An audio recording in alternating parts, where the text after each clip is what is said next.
ni jangan marah, tapi itulah sama juga dengan dilarang marah, tidak boleh marah.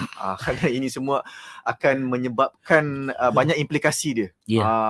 Masya Allah. Jadi macam mana Cuma Ustaz? itulah, bila kita jumpa dengan orang yang tenang ni, macam mana kita nak Ada orang dia jumpa terus auto tenang. Alah, tak jadi nak marah. Bukan sebab kesian, bukan sebab apa, tapi pasti ada sesuatu. Mungkin amalan ataupun hidupnya memang begitu tenang, Ustaz. Baik. Bismillahirrahmanirrahim. Allahumma salli ala Sayyidina Muhammad wa ala ali Sayyidina Muhammad. Apabila dapat soalan cepu cemas daripada Pian kan, dengan Luqman ni, saya sebut cepu cemas tu, dia memang tak ada skrip soalan tu kan. Kita jumpa seorang, kita rasa nak marah ni, kita tengok saja air muka dia, kita berubah. Baik, kita ni kena lihat juga keadaan diri kita kan. Kita mula bersangka yang bukan-bukan. Ni ada tangkal ni, ada manderem ni, ada baca-baca apa ni. Tapi Pian sebut tadi itu satu benda yang memang tepat, ialah amalan orang tersebut. Kita lihat Nabi SAW. Bila kita sebut amalan ini, kita kena pecahkan kepada mudah 3 benda. Satu, amalan tu bil qalb, dia datang dengan qalbu. Satu lagi bil qaul, dia datang dengan kata-kata. Satu lagi bil fi'l, dia datang dengan perbuatan. Ya. Kalau orang yang kita pergi nak marah tu, waktu kita pergi nak marah tu, wajah dia tenang. Macam mana kita nak marah kat dia? Kan? Kecuali keadaan kita memang tak waras. Na'udzubillah min zalik. Kalau dia pun muka selepet juga. Api dah warna api. Api ya. Warna pagi ni api ya. Macam-macam warna kan. Tapi dia datang, kita nak marah ni, jumpa dia Assalamualaikum. Dia bagi salam bagi kita. Kita pergi tu nak hambur sesuatu. Tapi dia mulakan dengan Assalamualaikum. Ya, apa khabar? Mudah-mudahan sihat. Sejahtera. Ya Allah, kita lihat waras atau tidak pada waktu itu. Dalam keadaan kewarasan juga, gelombang positif yang ada pada orang tersebut sampai kat kita. Ya, sampai kepada kita. Kita tadi yang negatif tadi tu, ya, kerana kuatnya gelombang positif, dia akan hilang. Inilah kebaikan yang memadamkan keburukan. Ya. Tapi kalau kita pergi, kita marah, dia pun marah, api dengan api, ya, maka bertambah-tambahlah amarah dia. Dan sebenarnya menguruskan keadaan ini perlukan ilmu. Balik kat situ. Ilmu. Perlukan ilmu. Dan ilmu yang paling dahsyat sekali, ya, ialah ilmu tentang kepimpinan. Sebab kita memimpin diri. Hari ni yang orang sebut leadership dan sebagainya. Itu yang cukup-cukup dahsyat bagaimana Nabi SAW, ya, kita bawa kepada kisah Sayyidina Umar radhiyallahu taala anhu ketika mendengar adik dia ya dah masuk Islam. Dia pergi pada waktu dia dengan khabar baca surah Taha ayat 1 sampai 5. Bismillahirrahmanirrahim, Taha dan seterusnya. Tengok nampak tu amalan, ya, dari dia nak marah tadi, ya, bertukar menjadi lembut kalbu dia, ya, bertukar menjadi lunak, bertukar menjadi tenang. Dekat sinilah satu perkara yang kita nak bawa kepada, kalau saya boleh terus masuk kepada panduan, ya, panduan untuk kita nak mengurus benda-benda berkaitan dengan kemarahan. Nabi sebut doa untuk meredakan kemarahan itu ialah membaca a'udzubillahi minasyaitonirrajim. Ta'awudz, ya, ta'awudz ini kita mohon perlindungan Allah. A'udzubillahi minasyaitonirrajim, a'udzubillahi minasyaitonirrajim. Memanglah pada waktu tersebut kita memang nak marah ataupun orang datang nak marah kita, kita baca doa tersebut. Ya, kita baca doa tersebut, a'udzubillahi minasyaitonirrajim, maka kita akan jadi setenang-tenang makhluk Allah Subhanahu wa taala. Susah. Dia pian balik ilmu tadi, mana senang belajar daripada kesilapan diri sendiri atau belajar daripada kesilapan orang? Alamak, macam mana nak jawab tu? Macam mana nak jawab tu? Cepu cemas juga tu, Ustaz. Kan? Cepu belian pun boleh juga. Kita, kata guru kami, belajar daripada kesilapan orang lebih bijak daripada belajar dari kesilapan diri sendiri. Ya. Lepas buat silap, baru sedar, Allah, aku salah. Ya. Dia akan jadi hantu dalam kehidupan kita. Dan nak menghilangkan hantu tu nanti jenuh baca a'udzubillahi minasyaitonirrajim pula. Ya. Jadi belajarlah daripada kesilapan orang dan jangan ulang. Apa yang kita bawa pagi ni adalah kesilapan orang. Ya. Maka kita belajar.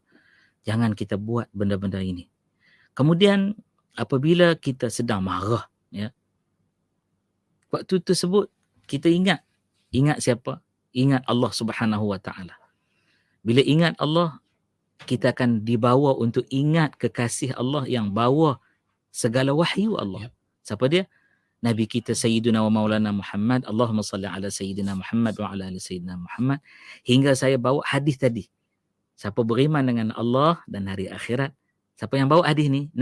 Nabi. Tapi Nabi beritahu siapa beriman dengan Allah dan hari akhirat, falyaqul khairan. Dia cakaplah benda yang elok-elok, yang baik-baik. Aw liyasmut, ataupun dia diam. Jadi diam ni kita nak bawa kepada apa? Bawa kepada pause kejap. Kalau tangan nak naik, tangan tu diam je. Kalau kaki nak hentak-hentak, kaki tu diam je.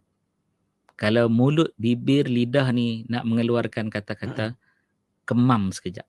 Pause kejap. Pause kejap. Saya pesan ni, pesanan diri sendiri tu. Sebab orang pesan kadang-kadang, orang bawa cerita, ada sekian waktu, kita rugi tak belajar dengan dia. Kan? Kita tunggu jadi dekat kita dulu. Kita dah pong keluar. Kemudian kita lihat, kita lihat pada waktu tu orang lain terasa. Ya, lebih dahsyat lagi kalau orang yang sangat dekat dengan kita, isteri kita, anak-anak kita, mak ayah kita, saudara mara kita. Ya. Waktu tersebut kita kata, kenapa aku sebut ayat tadi? Boleh kita rewind? Boleh buat macam tu. Literally betul Ustaz. Apa Dr. Strange yang boleh buat tak jadi? Tak boleh. Sebab tu bila kita kata terlajak perahu boleh diundur. Terlajak kata astaghfirullahaladzim wa atubu ilaih. Kemudian yang ketiga, kita bila sedang marah ni, kita kena ubah posisi kita lah. Ya. Kalau sedang marah tu berdiri, apa Nabi kata? Duduk. Nabi suruh duduk. Ya. Nabi kata duduk. Kalau duduk tu pun marah juga, dia baring. Dia baring. Dan guru kami dia ada cerita, baring tu paling elok, dia kata ialah berbaring di atas lantai, bukan tidur atas tilam. Selesa sangat. Terlagi bagus kalau kenakan tubuhmu di tanah. Ni belajar ilmu tasawuf. Kerana mengenangkan bahawa engkau diciptakan dari tanah. Dan yang tak berpuas hati dengan ciptaanmu ini, dari tanah engkau dimuliakan ialah iblis. Adakah engkau nak menuruti segala perangai iblis yang berbeza sifat dia daripada tanah? Dahsyat. Takut kita. Ya. Kemudian yang keempat, kalau kita marah ni, Nabi kata pergi ambil wuduk. Ya. Dalam satu hadis mafhum, Nabi kata kalau di antara kamu tu marah, ambil wuduk. Kerana wuduk tersebut boleh meredakan api amarah. Kita sebut ni senang ke susah? Susah. Susah lah cakap senang. Sebab kita tak marah lagi. Duduk dalam konti ni sejuk. Okay lah. Tak lagi keluar. Na'udzubillah min dzalik. Jam. Dalam jam tu ada kereta yang menyekat jalanan. Kita naik motor kan. Waktu tu ada yang tampar kereta. Ada yang angkat tangan. Ada yang tekan horn. Lebih dahsyat lagi ada yang tendang. Macam tadi. Hentak-hentak kaki dan sebagainya. Jadi pada waktu tersebut kita fikirlah kan. Kadang-kadang berlaku waktu hujan. Hujan tu.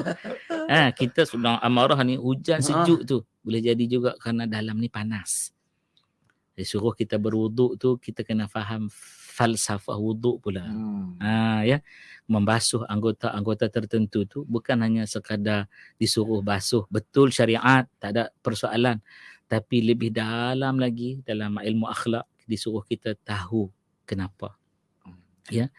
Contohlah kita bagi tahu ketika kita berkumur lah, walau dia sunnah, ya, sunat, bukanlah rukun wuduk, supaya jaga bahagian bibir, lidah, mulut kita ni tak sebut benda-benda yang tak sepatutnya selepas kita wuduk.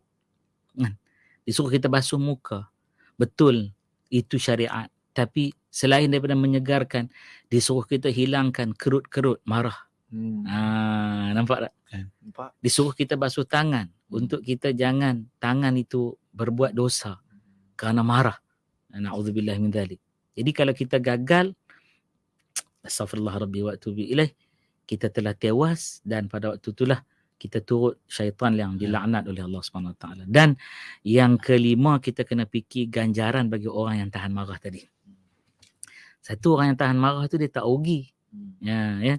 Dan kalau kita baca surah Ali Imran, apa dia disebut dalam surah Ali Imran, wal kadhimin al ghaidh, dan orang yang tahan marah dia. Ya, ada satu, saya potonglah ayat tu, dia agak panjang, ya. Wal kadhimin al ghaidh, dan orang yang tahan kemarahannya, wal afina 'anil nas, dan orang yang memaafkan salah pula manusia kepada dia. Allahu akbar, ya. Dan orang bagi tahu kita ayat ni hujung, Allah Taala yuhibbul muhsinin, dia sentiasa suka kepada orang-orang yang berbuat baik. Jadi inilah ganjaran yang cukup besar bagi orang yang tahan marah, kerana Allah Subhanahu Wa Taala puji dia dalam Quran. Dan Nabi sebut kuat seseorang itu adalah bukan kuat dia ketika dia mengadu, beradu tenaga, bergaduh atau sebagainya, bergusti dan sebagainya, tapi kuat orang tu diuji ketika kuatnya dia melawan kemarahan dia. Yang ni nasihat yang cukup dahsyat sifat dia, dan diulang dalam Quran berkali-kali. Orang yang hebat tu orang yang sentiasa sabar, hingga Allah Ta'ala sebut innallaha ma'as sabirin, Allah akan berada bersama dengan orang-orang yang sabar. Dan disebut lagi Luqman dan Pian, satu pujian yang cukup dahsyat, ya, wa basyiris sabirin, berilah khabar gembira kepada orang-orang yang sabar. Wallahu a'lam. Masya-Allah. Terima kasih Ustaz. Satu-satu kita dengar dengan teliti, dan terima kasih juga sahabat-sahabat kita yang mencatat di ruangan komen, biar ramai lagi dapat manfaat untuk topik Jumaat kita hari ini, yang mana dah sampai ke penghujungnya juga Ustaz untuk perkongsian. Kita ucap terima kasih banyak-banyak kepada Al-Fadhil Ustaz Muhammad Radhi Muhammad Rajab untuk topik Jumaat hari ini. Terima kasih penerbit DJ Faiz, DJ Pian, DJ Luqman atas warna pagi dan jemputan yang Masya-Allah, tabarakallah. Semoga manfaat untuk semua. So janganlah rentak kaki, janganlah, kita sabarlah. Kalau RFID tu tak boleh nak detect, kita reverse baik-baik, pelan-pelan, sabar. Buka tingkap, buka tingkap, angkat tangan, minta maaf. Orang belakang yang kena sabar. Orang belakang tu lagi kena tahan marah, dan insya-Allah moga apa yang kita kongsikan sebutlah nama Allah waktu tu. Allah Akbar. Insya-Allah. Kita doakan juga moga Allah Subhanahu Wa Taala sentiasa beri kekuatan untuk Ustaz, yang walafiat Ustaz insya-Allah, ya, menyampaikan dakwahnya, dan supaya kami semua dapat manfaatkan. Amin. Terima kasih banyak Ustaz. Assalamualaikum. Waalaikumsalam warahmatullahi wabarakatuh. Alhamdulillah. Dan untuk sahabat-sahabat sekalian, terima kasih juga yang mendengar dan menonton. Jangan lupa